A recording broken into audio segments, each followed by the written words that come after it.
ने बिछाया ऐसा जाल कि अमेरिकी संसद में पास हुआ इतिहास का सबसे बड़ा बिल। अब ले जाओ हमारा सबसे घातक फाइटर जेट जो पूरी दुनिया में ला देगा तबाही। अमेरिका के इस फैसले से पूरा रूस हुआ पागल, जो बाइडेन के पीठ पीछे हो गया ऐसा खेल। बाइडेन की टूट गई सारी अकड़, एक बार फिर ट्रंप और भारत की दोस्ती रचे इतिहास। दोस्तों, अमेरिकी संसद में भारत को लेकर इतिहास का सबसे बड़ा बिल पेश हो चुका है, जिसे देखकर खुद अमेरिका के राष्ट्रपति जो बाइडेन पगला गए हैं। आखिर ऐसा क्या हुआ है जो इतना बड़ा सदमा जो बाइडेन को लगा है, आगे वीडियो में आपको पता चल जाएगा। फिलहाल तो ये जानते हैं कि इस बिल के आते ही भारत में इतनी खुशी क्यों छा गई है। दरअसल दोस्तों, अमेरिका के पूरे इतिहास में इससे बड़ा बिल अमेरिकी संसद ने कभी नहीं पास किया, इसलिए यह और भी चर्चा का विषय बन गया है। और इस बिल का नाम है इंडिया यूएस डिफेंस बिल। और आपको बता दें कि अगर अमेरिका के राष्ट्रपति डोनाल्ड ट्रंप बनते हैं आने वाले नवंबर के चुनाव में, तो ये बात आप तय मानकर चलिए कि अमेरिका भारत को 35 या उससे भी ज्यादा एडवांस लड़ाकू विमान और एडवांस हथियार बेचने के साथ साथ उनकी टेक्नोलॉजी भी दे सकता है। दरअसल दोस्तों, कुछ वक्त से अमेरिका के वर्तमान राष्ट्रपति जो बाइडेन की अकड़ इतना ज्यादा बढ़ गया है कि भारत को पसंद नहीं आ रही है। भारत जो बाइडेन की अकड़ को तोड़ने के लिए अपनी पूरी ताकत झोंक दिया है कि अमेरिका के राष्ट्रपति डोनाल्ड ट्रंप ही बने। और बता दें कि अब से कुछ ही दिनों के बाद जैसे ही जो बाइडेन राष्ट्रपति चुनाव से पीछे हट गए हैं, तो ये बात 70 से 80% पर यह है कि आने वाले राष्ट्रपति चुनाव में डोनाल्ड ट्रंप चुनाव जीतकर फिर से अमेरिका के राष्ट्रपति बनेंगे। और इसे कंफर्म होता देख अब डोनाल्ड ट्रंप और उनके करीबी सहयोगियों ने अमेरिकी सत्ता में ऑलरेडी अपनी पॉलिसी लागू करना शुरू कर दी है। दोस्तों, लगभग ऐसा मान लीजिए कि डोनाल्ड ट्रंप अमेरिका के राष्ट्रपति बन गए या बन जाते हैं तो भारत के रिश्ते रूस जितने मजबूत हो जाएंगे। लेकिन भारत और रूस की दोस्ती दुनिया की सबसे बेस्ट दोस्ती है, और फिर अमेरिका भारत को ऐसे ऐसे हथियार एक्सपोर्ट करेगा कि भारत को किसी देश के आगे अपना हाथ फैलाना नहीं पड़ेगा। तो दोस्तों, पूरी खबर क्या है जानेंगे इस वीडियो में, लेकिन उससे पहले भारत और डोनाल्ड ट्रंप की दोस्ती के लिए इस वीडियो को एक लाइक कर दीजिए और चैनल को सब्सक्राइब कर लीजिए। आपके लिए तो यह 1-2 सेकंड का काम है, पर हमें इससे बहुत बड़ी मदद मिलती है। दरअसल दोस्तों, डोनाल्ड ट्रंप के बहुत ही करीबी और रिपब्लिकन पार्टी के बहुत ही पावरफुल नेता सेनेटर मार्को रूबियो ने अमेरिकी संसद में एक बहुत ही पावरफुल बिल पेश किया है, और इस बिल का नाम है US India defence cooperation act bill. और इस बिल को लाने का मकसद है भारत को अमेरिका के और ज्यादा करीब लेकर आना। इसके अलावा भारत को नाटो जैसी अहमियत दिलवाना, साथ ही साथ पाकिस्तान की सुरक्षा सहायता को बंद करवाना। और इसीलिए इस बिल में प्रावधान ये किया जा रहा है कि जिस प्रकार से टेक्नोलॉजी, खासकर की हथियारों की टेक्नोलॉजी में अमेरिका, जापान, ब्रिटेन, फ्रांस को ट्रीट करता है, वैसे ही भारत को भी ट्रीट करें। और अपनी जो सबसे एलीट टेक्नोलॉजी है, जैसे कि इंजन की टेक्नोलॉजी, लड़ाकू विमान जो कि अमेरिका सिर्फ अपने कंट्री को बेचता है, जैसे कि F-35 हो गया, या फिर जो बम वर्षक विमान है अमेरिका के, ये भारत को बेचने की मंजूरी मिले। खासकर कि इस पर जोर दिया जा रहा है कि इसका अप्रूवल दिया जाए भारत को सेल करने के लिए। और इसके पीछे मार्को रूबियो और रिपब्लिकन पार्टी ने तर्क ये दिया है कि इस बिल को पास करने के बाद जो अमेरिका के बढ़ते हुए खतरे हैं, जैसे कि चाइना, उसे अगर काउंटर करना है तो भारत को हमें ऐसे ही ट्रीट करना होगा जैसे कि हम अपने सबसे करीबी सहयोगी जैसे कि ब्रिटेन को ट्रीट करते हैं। क्योंकि कि अगर हम ऐसा नहीं करेंगे तो भारत रूस के और ज्यादा करीब जाएगा। और अब से 1 महीना पहले अमेरिका ये देख भी चुका है कि पिछले कई सालों में जो बाइडेन ने जैसा भारत के साथ व्यवहार किया है, यानी कि भारत को बिल्कुल भी इम्पोर्टेंस नहीं दी है, ना ही भारत के साथ कोई बड़ी डील करी है। तो ऐसे में भारत रूस के करीब जाता दिखा, रूस के साथ डील करी, भारत ने काफी ज्यादा व्यापार किया, जिससे कि अमेरिका और भारत के संबंधों को नुकसान पहुंचा है। भारत अब अमेरिका पर उतना भरोसा नहीं करता, लेकिन इस भरोसे को दोबारा कायम करने का काम करेगा ये डिफेंस बिल।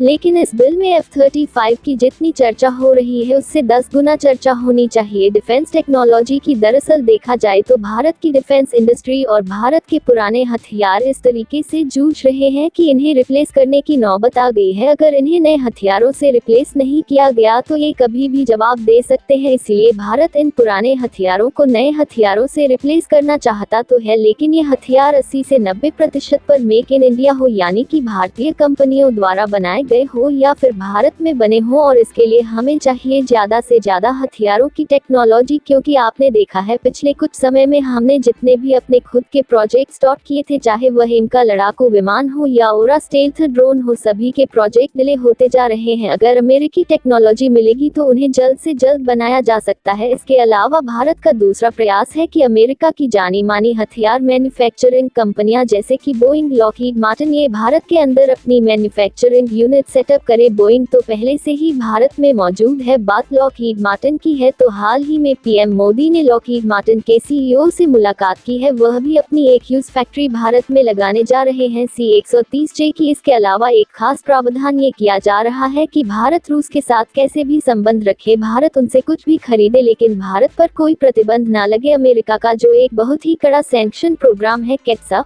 उसे छूट दी जाए। यह एक बहुत ही क्रुशियल फैक्ट है और मार्को रूबियो ने इसे रिकॉग्नाइज किया है। उन्हें पता है कि भारत रूस को कभी नहीं छोड़ने वाला। यह भारत के हित में ही नहीं है, क्योंकि अगर चाइना को काउंटर करना है तो ये बात हमें इंश्योर करके रखनी होगी कि रूस कभी भी पूरी तरीके से चीन के पाले में ना चला जाए, क्योंकि भारत रूस और चीन को अलग रखने की एक चाबी की तरह है जो कभी इन्हें एक नहीं होने दे सकती। इसलिए भारत को ये छूट दी जाए कि भारत के कभी भी रूस के साथ डील करने पर, संबंध रखने पर क्वेश्चन न किया जाए। और इसीलिए यह बिल हर तरीके से भारत के हित में है और अगर यह पास होता है, जिसकी बहुत ही हाई चांसेस है, तो ऐसी स्थिति में यह भारत के लिए एक ऐतिहासिक और बहुत बड़ी जीत के तौर पर देखा जाएगा, जो भारत को हर लिहाज से फायदा पहुंचाएगा। तो दोस्तों, अगर सारी चीजें अच्छे से इम्प्लीमेंट हो गई तो दोस्तों भारत का दर्जा अमेरिका से ऊपर चला जाएगा। पूरी दुनिया में सिर्फ एक ही सुपर पावर देश होगा भारत, जिसकी मोनोपोली पूरी दुनिया पर चलेगी। तो दोस्तों, इसके बारे में आपका क्या कहना है, कमेंट बॉक्स में जरूर बताइएगा। तो दोस्तों, जय हिंद, वंदे मातरम।